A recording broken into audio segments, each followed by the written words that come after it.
Coba deh bayangin situasi ini. Anda itu seorang akademisi yang tugasnya ya mempertanyakan segala sesuatu.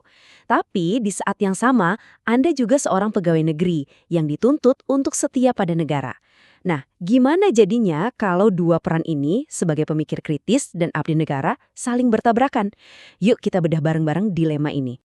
Nah, ini dia pertanyaan intinya. Boleh nggak sih seseorang yang digaji oleh negara untuk mencerdaskan bangsa, tapi pada saat yang sama juga mengkritik negara yang menggajinya?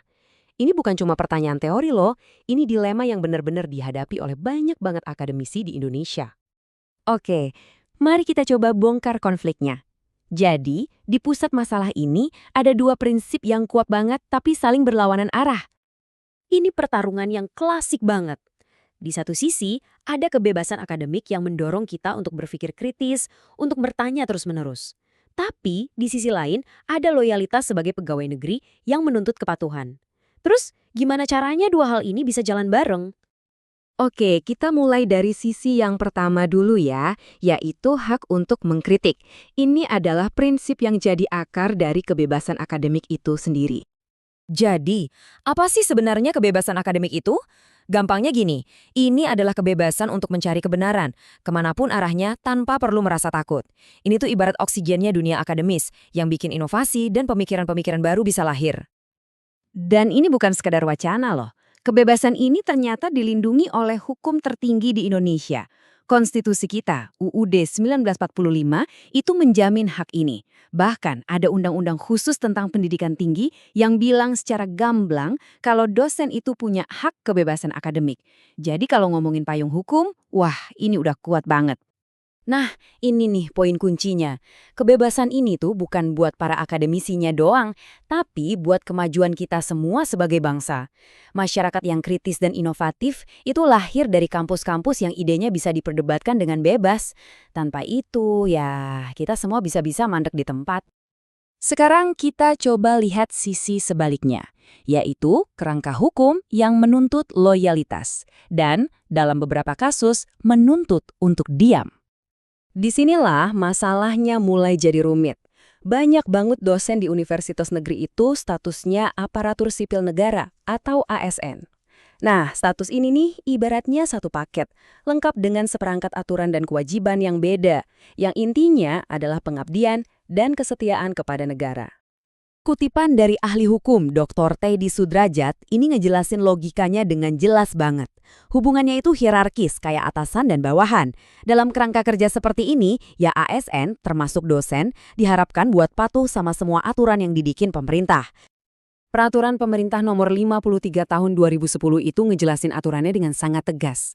ASN itu nggak cuma diharapin buat jalanin kebijakan negara, tapi juga dilarang buat menentangnya. Punya kritik? Boleh, tapi sampaikan di dalam. Jangan di ruang publik. Pesannya jelas banget kan? Loyalitas nomor 1. Dan kalau aturan ini dilanggar, konsekuensinya itu nyata, nggak main-main. Ada sistem hukuman yang bertingkat, dari sanksi ringan sampai sanksi berat. Nah, hal ini yang akhirnya menciptakan apa yang disebut chilling effect atau efek gentar, di mana ASN jadi mikir dua kali buat bersuara karena takut kena tindakan disipliner. Oke, tadi kan kita udah ngomongin teori dan hukumnya. Gimana kalau di dunia nyata? Nah, ada satu studi kasus yang pas banget di mana dua dunia ini benar-benar tabrakan secara dramatis. Film dokumenter Dirty Vote. Ini timingnya nggak bisa lebih dramatis lagi. Cuma beberapa hari sebelum pemilu, sebuah film dokumenter dirilis dan langsung memicu perdebatan panas di seluruh negeri. Konflik antara kebebasan akademik dan loyalitas negara pun langsung jadi sorotan utama. Di pusat film ini ada 3 akademisi hukum ternama. Mereka ini bukan aktivis jalanan ya, tapi para ahli di bidangnya yang menggunakan keahlian mereka untuk menganalisis lanskap politik kita. Kalau dari sudut pandang mereka, ini tuh murni kerjaan akademis. Seperti yang dijelaskan oleh Zainal Arifin Muchtar, mereka cuma mengumpulkan fakta-fakta yang sudah ada di publik, menganalisisnya, lalu menyajikannya dalam satu narasi yang utuh. Bagi mereka, inilah perwujudan kebebasan akademik, menggunakan ilmu pengetahuan untuk mengeritik kekuasaan. Tapi, reaksi dari panggung politik sangat berbeda. Film itu langsung dicap sebagai fitnah dan serangan politik. Nah, di sini kita bisa lihat gimana sebuah karya yang dianggap analisis akademis oleh pembuatnya bisa dilihat sebagai tindakan penyerangan oleh pihak lain. Dan ini bukan sekadar perang kata-kata. Ada laporan polisi yang dibuat, Tiba-tiba, analisis akademis jadi urusan penyelidikan kriminal. Inilah yang terjadi ketika kebebasan akademik berhadapan langsung dengan ekspektasi loyalitas negara. Risikonya sangat nyata. Jadi setelah melihat betapa tajamnya konflik ini, pertanyaannya adalah solusinya apa? Yuk kita beralih dari masalah ke solusi yang diusulkan oleh para ahli hukum untuk melindungi kebebasan yang krusial ini. Para ahli menyarankan ada 4 langkah nih. Pertama, perbaiki undang-undang yang multitafsir kayak UU ITE yang sering banget disalahgunakan untuk membungkam kritik. Kedua, bentuk badan independen yang bisa melindungi akademisi dari intimidasi, biar mereka berani bersuara. Ketiga, edukasi para dosennya sendiri tentang hak-hak mereka, karena banyak yang mungkin nggak sadar soal perlindungan hukum yang mereka punya. Dan yang terakhir, perkuat otonomi kampus. Jadikan kampus sebagai benteng pemikiran kritis yang bebas dari tekanan luar. Pada akhirnya ini membawa kita kembali ke pertanyaan mendasar. Indonesia sekarang ini ada di persimpangan jalan. Jalan mana yang akan kita pilih?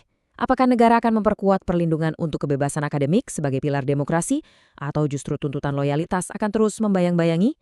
Masa depan kita sebagai masyarakat yang kritis mungkin sangat bergantung pada jawabannya.